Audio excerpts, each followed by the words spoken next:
ఇంత భక్తి, ఇంత ధైర్యం, భగవంతుడు నన్ను కాపాడి తీరుతాడు అన్న తిరుగులేనటువంటి ఆ స్థితి కలగడానికి ఆయన పుట్టినది ఏదో ఉత్తమమైనటువంటి ఆ ఆశ్రమంలో ప్రాంగణంలోనో ఎప్పుడూ మంచి మాటలు వినేటటువంటి అవకాశం ఉన్న చోట ఆయన పుట్టలేదు.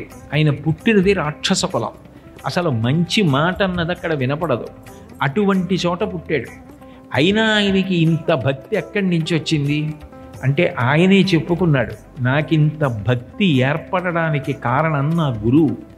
నేను మా అమ్మ లీలావతి కడుపులో ఉండగా దేవేంద్రుడు మా అమ్మని బందీకృతురాల్ని చేసి తీసుకెళ్ళి ప్రసవమైన తరువాత నన్ను సంహరించాలనుకున్నాడు. ఎందుకంటే నేను హిరణ్యకశిపుడి యొక్క తేజస్సు చేత లీలావతి గర్భంలో పెరుగుతున్నాను కనుక. నారదుడు అడ్డుపడి, మహామహిమాన్వితుడు తిరుగులేని విష్ణుభక్తుడు ఈమె గర్భంలో ఉన్నాడు, ఇతనిని నీవు చెనకలేవు, కాబట్టి ఈమెని విడిచిపెట్టు, నేను ఆశ్రమానికి తీసుకెళ్ళి ఈ పిల్లవాడికి సద్బోధ చేస్తానన్నాడు. ఈవిడిని తీసుకుని నారదుడు ఆశ్రమానికి వెళ్ళాడు.